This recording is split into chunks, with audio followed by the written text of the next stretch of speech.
Welcome to Ads Power on this absolutely beautiful day. It's absolutely burning my eyes out, the sun's so strong. But today we're going to restore these rather scruffy looking headlights on Dara. They're letting the side down and they're kind of full of condensation and all kind of faded. So we're going to try out one of these headlight restoration kits and we'll see what happens. Right, let's get to it. First job is to get the bonnet off, and I don't think you've seen me do this before, so go in the car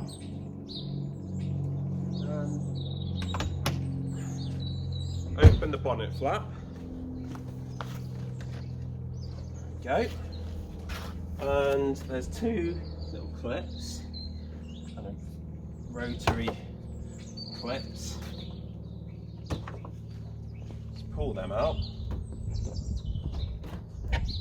And the bonnet just comes free.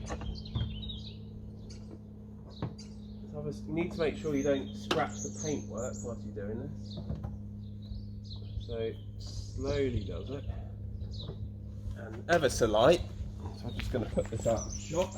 So headlights are really simple to remove on these. Got a screw here and screw down. So the sun's so bright, screw just there. Undo those. And we'll take the unit out. There's a little clip behind, so you can just see just a plug here, just got to remove, and then the whole lot just comes out. So we're just going to take the headlights out of the car. Sometimes you can do this in situ, but you can see, not on that one, but this one, there's a huge amount of condensation in there, so water's getting in somewhere. So as part of this job, I'm just gonna, I imagine this seal's just failed somewhere. It's a rubber seal, so we're just gonna put some clear sealant around the edge, just try and seal these things up. So right, we'll get these headlights off, and then you'll join me as we start repairing them. So I've had to cut the side of the sealant open because the nozzle is rock solid. It's quite tacky. So I'm just using this bit of old cardboard. I'm just going to scrape it on this seam. And then what I'll do is just get a tea towel and just neaten it up a bit. But I'm not looking for neat, I'm just looking for functional. It's never going to look good. It's never going to look factory having some Grenville clear silicon sealant daubed on your headlight cluster. So the objective of this exercise is just to lather it on. So now I've applied the sealant around the edge of the headlight, the sort of transparent plastic, and the backing. So I'll take the back off, the back panel, and you can just see a bit of fluid there. So I think this is also leaking. When you actually look at it, you can see that one part of the seal is depressed, and then when you get to the corner, which is sort of showing a bit of leakage, it's not really that depressed. So I think I'm just going to bulk out this seal with some sort of double-sided tape or something, just to give it a firm sort of contact to the backing of the light. Hopefully that'll make that seal a little bit better.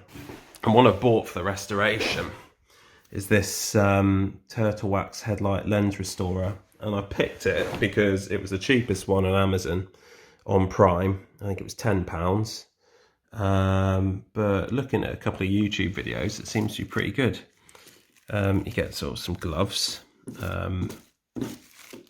you get some sort of base wipes and sealing wipes, some spray lubricant, and some sort of compound material, and then these little sanding pads. So given these aren't massive headlights, I mean the one which is on, the one which isn't kind of leaking, it's not in bad shape. It just needs sort of sprucing up really. So we're just gonna sort of sand them down, spruce them up, and see how they come out.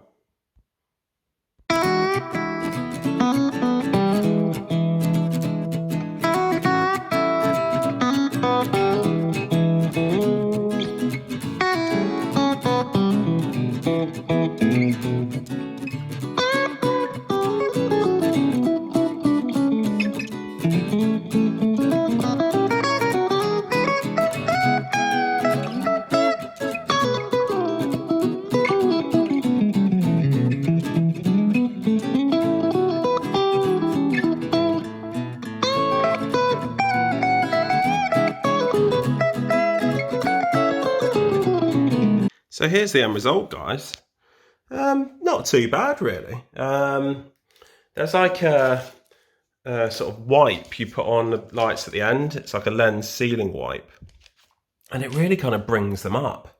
So sort of done that, and you know, okay, I'm not going to say they look mint. You can still see they're kind of slightly cloudy, but a lot better. They just kind of look clear, whereas before they were just sort of slightly dull. So I'm going to get these back in the car. I've refitted, there was like some sort of rubber trim which goes around the edge, so I've refitted that, it just clips on. You can see this kind of sealant on this one. It's not too bad, sort of, you know, it doesn't look terrible. There's a non-seal one for comparison. So we'll get them back in the car, but just a little update. But just trying to get little jobs ticked off to get this car looking its best. So you join me a few weeks later after that first film, and sort of mixed results really on these headlights. I can't say I've cleaned the car since I installed them, but this one's looking okay. It's not looking too bad. You can see there's quite a lot of just general, it's like crazing in the plastic, and I think no amount of sort of scrubbing is going to get rid of that, unfortunately. So I think these are probably as good as they're going to get, but by all means let me know in the comments if there's anything I can do better. But this headlight's still a bit of a disaster. It's so full of condensation, and the car hasn't really moved. So I thought, well, is this maybe it's just getting water in it as I'm driving? So I took the headlight out, dried it up in the house, put it back on the car. I didn't drive it anywhere, and lo and behold, it looked like this. So there's condensation inside the headlight. It's not. I'd be amazed if this much moisture is kind of getting into it just from sort of rainwater from the car sitting. So we're just going to take the headlight out, and I've drilled a hole in the bottom of it, which I'll show you in a minute. And the idea behind that is just to get some more airflow in these headlights. So the hole will allow air to come in and just match the temperature between inside and outside. So hopefully you're not getting this sort of warm air inside condensing against the cold lens. What I've also bought is these, it's a couple of quid, just loads of these little silica gel things. And these are used in packaging, but they're designed to suck up moisture. So I'm just going to put some of those in the back of the headlight, and we'll see what happens. But I'll take the headlight out, and you can see how I'm going to do it. So you're going to have to excuse the mic situation. The mic I bought for this job's just decided not to work at all. So I'm going to have to invest in a better mic. But yeah, I mean, you can see I've taken the light out. Moisture just sit on top of it. But what I decided to do, you see here, drilled a little hole there. So I think that was where it's most likely to be dry. And as you can see, there's no real moisture there. I thought if there was any moisture in the headlight, it will fall out. But ideally, with you know, you'd have one at the top and one at the bottom, so the air can kind of go through. But I don't really want to do that. I think you'll just be filling the thing up with water. So I'm going to take the back off. And there is, obviously you don't want these things to be sat on the bolt. That's just a blatant fire risk, but there's plenty of room in here, I think, just to put them in the back. I'm just going to lay them in the back, far away bolt from bolts that I can get. We'll just see what happens. because, you know, there's not much else I can do really. So we're just going to put them in there and go from there. And I think that's it really for this headlight kind of debacle, I'm going to say. Bit disappointed. I wanted them to come out better, but you know, you're seeing this warts and all. So fingers crossed that fixes the problem. When I drive into work, I'm still working despite the lockdown. Well, I say working, I'm working in a manufacturing facility, so I still have to go in, but we'll drive a rem and we'll see what happens. Hopefully the heat of having the bulbs on will kind of evaporate all of this moisture. But otherwise, just looking forward to doing a road test really. Yeah, it's with this lockdown, I'm sort of loath to do a road test when it's not an essential journey really, so it's not in the spirit of it. So we'll wait until the lockdown's finished and you know, we can do a road test on this thing. But until then, keep safe, look after yourself, and I'll see you soon.